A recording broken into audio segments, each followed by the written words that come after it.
Análisis. Qué bueno que continúa con nosotros. Qué bueno que continúa con nosotros con nuestra doble mesa de análisis, porque ya está lista y le doy la bienvenida a Santiago Arroyo, especialista en energía y director de Ursus Energy. ¿Cómo estás? Me da mucho gusto saludarte, Santiago. ¿Qué tal, Alberto? Abril, muy buenas tardes. Todo auditorio, Alberto, mucho gusto. Claro que sí. Abril Moreno Albarrán, nuevamente aquí con nosotros, directora general de Energía a Debate. Gracias por estar con nosotros, Abril. Muchas gracias a ti, Alberto. Santiago, ¿cómo estás? Y a tu auditorio también, muchas gracias. Estamos en un horario donde nos ve mucha gente que quizá no está tan informada sobre el tema de la reforma energética. Yo quisiera que les pudiéramos explicar, Abril, si se puede, de manera muy sencilla, ¿cuál es la diferencia? Si pudiéramos resumir, la reforma que entró en vigor en 2016, que impulsó el presidente Peña Nieto, ¿qué características tiene y cuáles son las principales características de esta iniciativa que pretende impulsar el Ejecutivo Federal en estos momentos? O sea, perdón, es la del 2013 de Peña Nieto. 2013, exacto. La actual, ok. Básicamente creo que lo más importante es que la reforma, aunque a lo mejor Santiago me va a decir que no, pero la reforma del 2013 tenía una visión hacia el consumidor.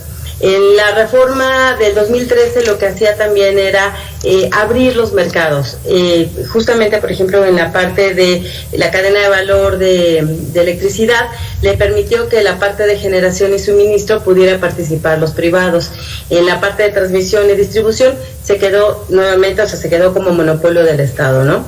En las rondas, en la parte de hidrocarburos, también lo que permitió es que pudieran participar en estas rondas, en la exploración y la explotación, los privados, pues para coadyuvar y contribuir a la producción petrolera del país.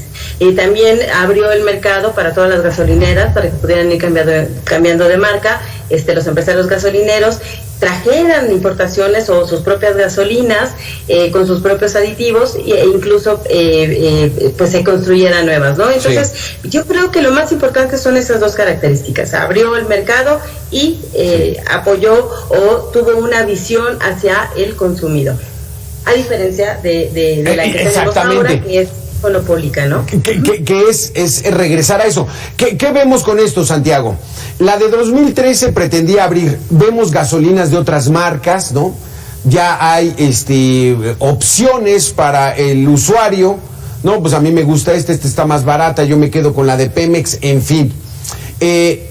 Algo muy parecido a lo que ocurrió en las telecomunicaciones, cuando por fin había competencia de diferentes servicios de telefonía, de internet, donde la competencia empezó a provocar que los precios bajaran y que el usuario final fuera el más beneficiado. ¿Ese era el principio de la iniciativa de 2013, Santiago? Mejor puntualizado no se puede, estimado Alberto. En efecto, en la reforma del 2013 del presidente Peña, no me gusta bautizarlas con los nombres de sus promotores, sino más bien, finalmente es una labor legislativa, es decir, una labor de Estado.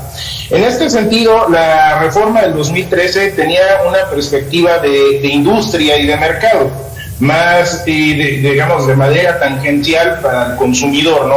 Hacia el consumidor, es decir, tenía un enfoque de fortalecer la industria y el mercado, y entre tanto es fortalecer también a las empresas productivas del Estado, ¿sí? Ya que pues con este panorama de competencia, pues ya de manera tangencial se buscaba pues ofrecerle mejores productos y servicios a los consumidores.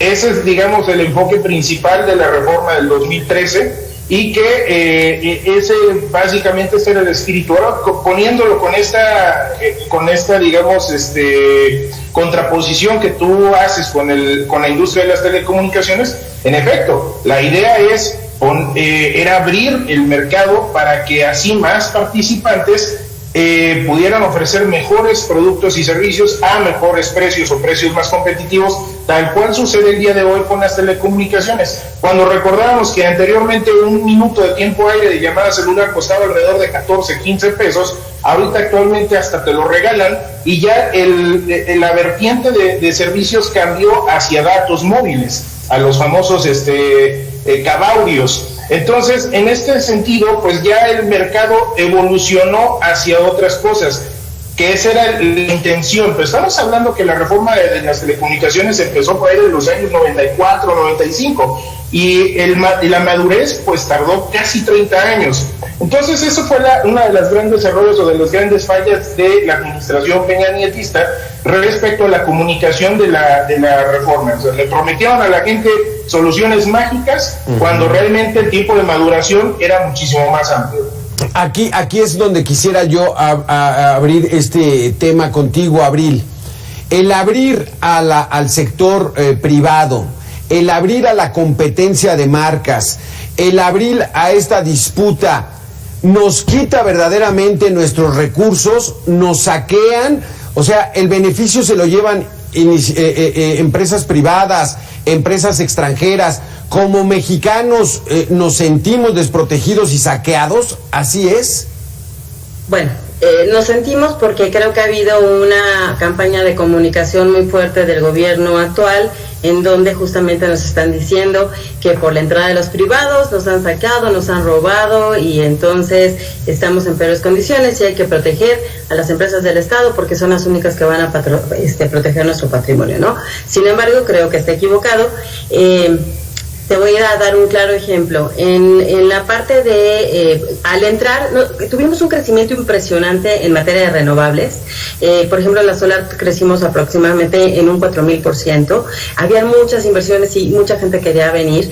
Y nosotros somos un récord a nivel internacional de precios más bajos en las subastas de energía renovable. Entonces esto generó que los costos de generación fueran más bajos en este momento, a diferencia, porque este es uno de los objetivos, ir sacando toda esta infraestructura vieja, obsoleta, que tiene muchos problemas de mantenimiento y que hay que meterle mucho dinero de la CFE para que poco a poco tuviéramos un mercado más nuevo, mejores tecnologías, y entonces pudieran ir bajando. Y así fue. Si vemos en las tablas, en la matriz de la CRE de costos, pues vamos a ver que las termoeléctricas de CFE pues tienen un costo de 1,200 pesos el megawatt hora o más caros, mientras las subastas tienen un costo de 600 pesos. Eso es por una parte. Por otra, algo que el gobierno nos ha venido diciendo también es que cómo es posible que los OXXOs paguen menos por la cuestión de las sociedades de autoabasto.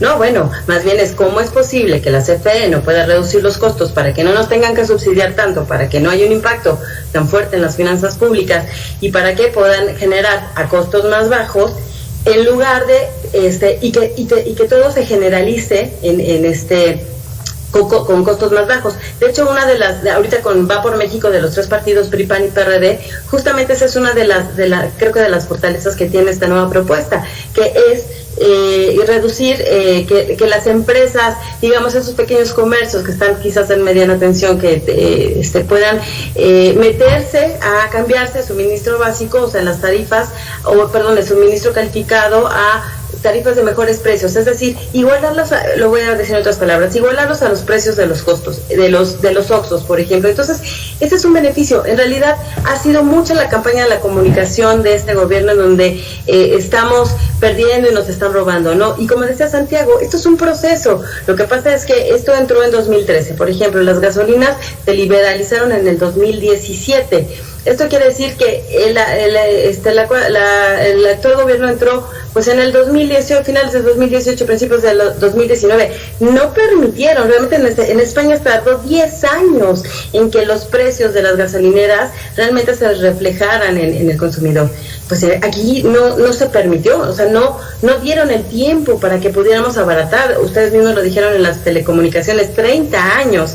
Entonces, no, yo creo que el generar competencia, el generar mercado, con una buena regulación, una buena supervisión del gobierno, permite que los costos, con el paso del tiempo, con ciertos cambios en la implementación de las políticas y de los planes, permite que vayan bajando los costos, ¿no? Pero pues no se dio. A ver, Santiago, esta película que está pretendiendo establecer la propuesta del Ejecutivo, ya la vimos. Que Pemex y CFE tengan todo el monopolio de producción, distribución, exploración, todo el control lo tengan, tiene riesgos. ¿Cuál es el riesgo?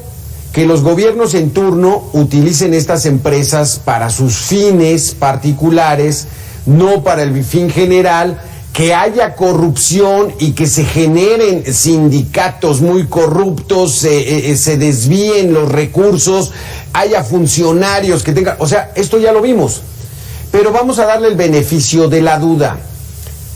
En este 2022, cerrarse así la economía es tan malo como lo fue en los 60s y 70s? Pues vamos a ponerlo así y bien sencillo, para que el auditorio entienda y comprenda los alcances. Realidades y consecuencias. ¿Cuál es la realidad? En la Constitución está establecido que el petróleo es de la nación, es decir, el Estado es el dueño del petróleo que está en el subsuelo. Dos, otra realidad. La propia Constitución establece que el Sistema Nacional de Transmisión y Distribución Eléctrica es propiedad exclusiva del Estado y de hecho pues, ni se puede concesionar ni nada de eso. O sea, no se puede otorgar intervención a privados y a nadie más, ni siquiera a las propias empresas productivas del Estado, salvo que el Estado mexicano, es decir, el gobierno, lo derive así a un organismo público que en este caso es el CENACE, Centro Nacional de Control de Energía. Esas son las realidades. Otra realidad es de esta pretendida autarquía, y ya lo vimos recientemente en la frontera norte, en donde hubo un jugueteo, una reversa y después un acelerón con el tema de las gasolinas. Estamos viendo que se provoca por parte de la Secretaría de Energía y de la Comisión Reguladora de Energía una captura regulatoria. ¿Qué es esto? Prohibición de permisos de importación, de comercialización de combustibles. Esto que provoca que existan menos participantes en el mercado. Se da una situación atípica, como en el caso de California, California en Estados Unidos, en donde los combustibles son los más caros del continente americano por temas de impuestos verdes y carbon taxes. Entonces, en este sentido, ¿qué es lo que buscan los motoristas y los habitantes transfronterizos? Buscan el mejor precio. ¿Dónde está el mejor precio? En donde está el precio mexicano, que está subsidiado. Es decir, nosotros contribuyentes estamos pagando este subsidio. Ahora, los motoristas norteamericanos se vienen a México, consumen, crean un problema de demanda, y al no existir participantes en el mercado, porque la CRE y la CENER están prohibiendo absolutamente todo, revocando todos los permisos, ¿qué es lo que se genera? Un desabasto, ¿sí? Entonces, este desabasto es provocado porque solamente hay un participante, que es Petróleos Mexicanos. Petróleos Mexicanos no alcanza a cubrir la demanda, entonces comienza a haber escasez. Y el principal afectado aquí es el consumidor, es decir, el consumidor nacional, porque el consumidor nacional tiene menos poder adquisitivo a comparación del habitante transfronterizo o del habitante de California o de Arizona, que estamos hablando que son de las economías más fuertes dentro de los Estados Unidos de América y de los mejores ingresos. Entonces, pues obviamente ellos van a comprar muchísimo más combustible que el consumidor mexicano, que tiene un poder adquisitivo hasta ahorita, según datos del INEGI, pues bastante reducido. Entonces, esa es una de las consecuencias, por eso digo, son realidades y consecuencias. Sí. Y esa es una probadita muy pequeñita de lo que está sucediendo con estos cambios legales. Ahora imagínense si esto se vuelve a nivel constitucional. Ese es el gran peligro. Si se vuelve a nivel constitucional, la población va a quedar totalmente desprotegida. Ahorita en este momento el consumidor tiene posibilidades de defenderse, de exigir al regulador, de exigirle a alguien, pero cuando eso se vuelve a nivel constitucional va a ser imposible. Aquí por ejemplo, Abril, vamos a suponer que ahora sí se van a hacer bien las cosas y que esta reforma trae un espíritu limpio, un espíritu puro, un espíritu progresista, un espíritu renovador de 4T. Okay. Estaría, ¿qué habría que considerar para que esta iniciativa le veamos las mejores de las bondades a favor del pueblo de México? Ay, qué difícil. O sea, la iniciativa tal como está, ¿cuáles serían sus bondades? Sí, exacto.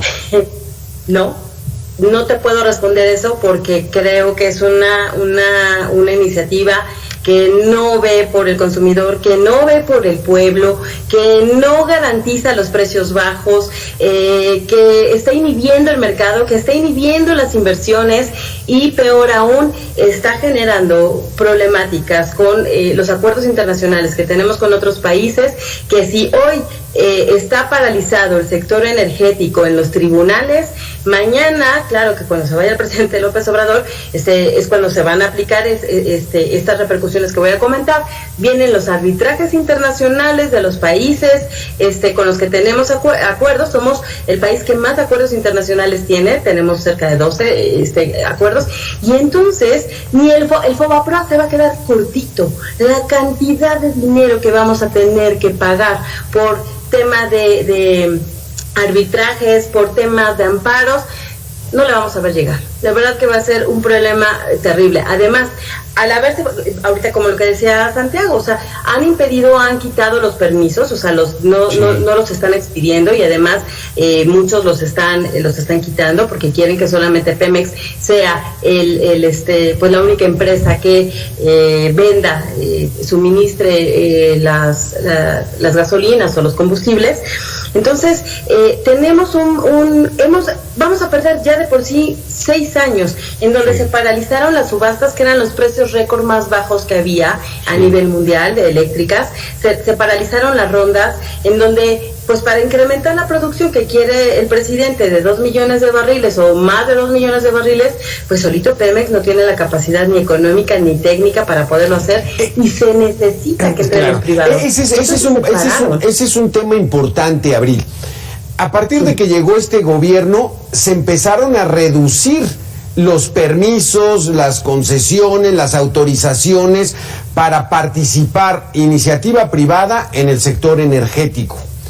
Y entonces, pues Pemex tendría que cubrir esos espacios, Santiago, y no tienen con qué, ¿no? Al menos en petróleo, que cada vez está más en el subsuelo, más a profundidad, Pemex no tendría cómo hacerlo.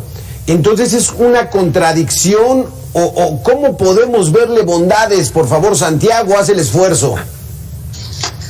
Bueno, vamos a verlo desde este punto de vista.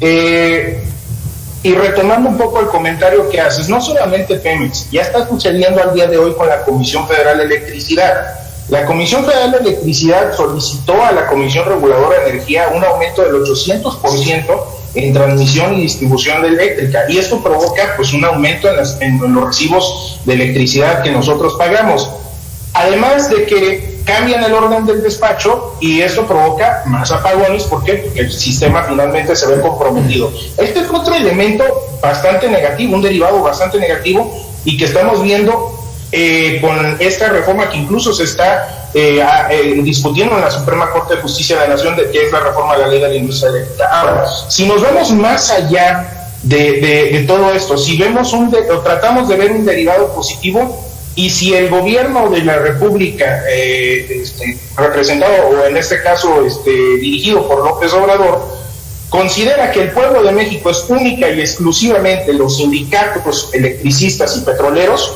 pues bueno, todos los demás estamos saliendo de la consideración de la Constitución, que el pueblo de México somos todas las personas, tanto físicas como morales, es decir, estamos hablando de empresas y de personas, cualquier persona. Entonces, en este sentido, no hay ningún derivado positivo, salvo que esta reforma lo único que va a lograr es, de alguna manera, salvaguardar los derechos laborales de los sindicatos, ni siquiera los derechos laborales de los empleados de confianza de Pemex y de CFE. Estamos hablando únicamente de los sindicalizados, que sabemos perfectamente bien que son los grandes damnificados de las reformas estructurales. ¿Por qué? Porque estas personas fueron desplazadas por otras personas más jóvenes, con más conocimientos, con más experiencia, con otro tipo de trayectorias que la misma evolución de la industria del mercado iba exigiendo. Entonces ellos se fueron relegando y solitos se fueron quedando damnificados precisamente. Entonces, si lo vemos desde ese punto de vista, que es también uno de los enfoques que trae esta ¿cómo se llama?, reforma del 2021, que este pretendido rescate es en un sentido de carácter laboral o sindical, de hecho el propio director Bartlett lo ha mencionado, que es una restitución de derechos sindicales, ¿sí? Entonces, en este sentido, pues, están sacando de foco a la demás población. A la demás población nos están viendo como una especie de contribuyentes cautivos, en donde nosotros vamos a tener que pagar no nada más los impuestos de cada año, de cada mes o cada bimestre, sino también vamos a tener que pagar una especie de impuesto a través de los precios de gasolina, de los recibos de electricidad, con la finalidad de pagar no nada más este rescate o restitución de derechos sindicales, sí, sino también pagar todas las sanciones que ya mencionó Abril de manera muy puntual. Exactamente. Entonces aquí, Abril y Santiago, es de retroceso esta iniciativa. En medio del 2022, cuando México lleva ya más de 25 años en un tratado comercial con Estados Unidos y Canadá, nos va a costar muy caro estarle pagando a todas las empresas por la cancelación de contratos, ¿no? Dices que el Fobaproa se va a quedar corto.